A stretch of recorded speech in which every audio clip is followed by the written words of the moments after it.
Yo, welcome back to the channel. It's your boy Smokey O Drift. Today we're on Assetto Corsa. I'm gonna be showing you guys how to drift on a wheel step by step. Now these instructions start off easy and then get a little bit more complex, so you might want to stick around to the end. I'm gonna be showing you guys how to understand counter steer, left foot braking, tandems, and more. If you don't have a handbrake or a shifter, it's not a problem. I didn't have one for the first 4 months of me drifting. And trust me, it'll teach you things like how to maintain balance with your left foot brake. But enough of me talking, let's get started. Map of choice is Grange Motor Circuit, also known as Apple Valley Speedway in California. But we're gonna do our practicing on this skid pad. I'm gonna be using this Beater Mark II, but you can use any car you like. Now, we're gonna start off with donuts, but this is how you're gonna understand counter steer. So I need you to drive in a circle. Already have your wheel turned. You're gonna step on the gas, let go of the wheel, let the wheel spin, and then try to grab it again. Even if your wheel doesn't spin back this fast, it's still the same concept. Now pay attention to my hands. Now I'm gonna play this back in slow-mo. So I'm already turning. So once I step on the gas, the tail end of the vehicle is gonna kick out. I then let go of the steering wheel, let it spin, catch it again, and try to regain the balance of the car. Now donuts are pretty much self-explanatory, but you're not quite done. You need to be able to do tight donuts, wider donuts, and you need to be able to do them from the right and to the left. Now once you complete those steps, you're ready for the next one. Transfers or weight transitions. Now we're gonna learn this by doing figure eights. Now how you do transitions is basically all weight transitions. You're just gonna hold the weight, and then when you're ready to turn, you're gonna kind of turn the way you want to go, let go of the wheel, let the wheel spin, come off the gas, and get back on the gas. So if you notice my footwork, every time I'm about to transition, I come off the gas, let the car rotate, and then once the car looks like it's about to settle, I get back on the throttle. Adding a clutch kick in right before you transition will make the car rotate faster. Now this will take practice. You won't just get this in 20 minutes. It might take you an hour, it might take you longer. So now steer towards where I'm going, let it counter steer, come off the gas, back on the gas. It's the same thing every single time. Now you might spend out a lot practicing this, mainly just because of throttle inputs. Now learning throttle control in Assetto Corsa is one of the hardest things, and that's something you just can't teach. That's something that you will have to feel and you will learn over time. If you feel like you're done with that and you're ready to move on, let's get on to handbraking. Now this is a great rule of thumb for people that's new to handbraking. You must clutch in every time you pull your handbrake. You need to clutch in when you pull your handbrake. If you don't, you will stall out. Now that I have that out the way, let me explain why I use my handbrake. It's for multiple reasons, depending on what the situation is.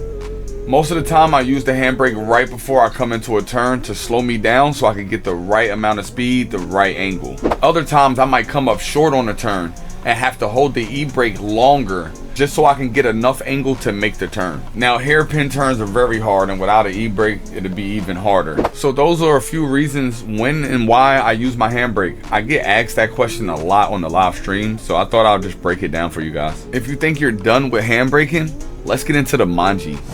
So with a manji, you're gonna weight shift the vehicle from one side of the road to the other. Now for me, the trick with this is all throttle control. Once you shift the weight of the vehicle and you let it sit, if you notice, my foot comes off the throttle and then back on. When it's back on, I'm actually propelling the car forward, like in a forward motion. So watch. So I'm gonna stay in second gear and we're just gonna practice on short manjis. And then I'm gonna longen the manji so you can see how I could like stretch the manji out. So that's gonna be in the steering and in the throttle. Now the manji is gonna allow me to stay in drift, and I'll be able to drift the whole track. But I need you to pay attention to when I'm stepping on the throttle and when I'm turning the wheel.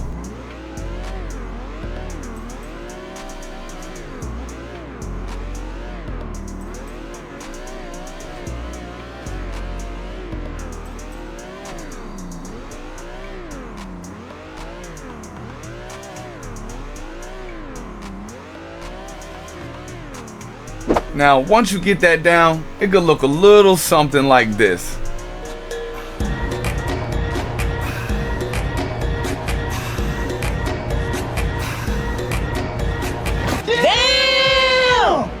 Now if you feel like you're done with manjis, let's move on to the tandems.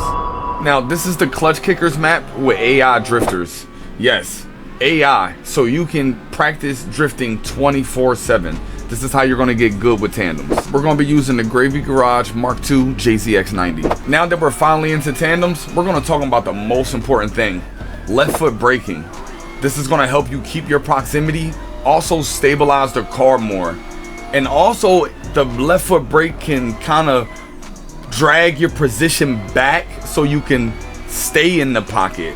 So you can use the left foot brake for multiple reasons. And I'm going to show you how I basically keep proximity with this car in front of me and not hit them. Very important not to hit somebody. Now these are AI, so if we do tap them or anything, they won't move. It's pretty good. This is literally the best time to practice on left foot braking and proximity. See how I'm giving room for the car in front of me to transition? This is very important because if I'm too close, I won't be able to get back up on the door after the transition. Now, you have to keep your eye on the track to see when the turn is coming, or already know the map, and try to always keep your front tires near the rear tire or bumper of the car in front of you. Now this is going to teach you good proximity. Now if you notice that I'm not going to try to hit them, but I'll get close, and then right before the transitions I'll back up a little bit and then get back up on the gas to get back up on the door. Now let's say when you do get back on the door, you dive in too far, like the front end of your car. All you have to do is hit your brake and it'll bring the tail end of the vehicle around, and you can like basically keep the same angle without hitting the individual in front of you. Now I know this is a lot to take in. Most might not get this just watching the video one time. You might have to come back to the video, watch it multiple times. I know myself personally, I had to watch the same video over and over again because I just wanted to see how he was letting the wheels spin. I was trying to understand counter steer, and I wanted to see his inputs. When was he on the throttle? When was he off the throttle? And like, this was the main reason why I was spinning out. So I basically broke all of these things down and tried to give you guys some good camera views so you could really try to dial it in. I hope something in this video helped you become a better drifter, helped you understand counter steer, tandems, braking, anything. If so, please leave a like on this video. If you're new to the channel, don't forget to hit that sub button. Do me one more favor. Stay blessed, stay dangerous, and stay drifty. Peace!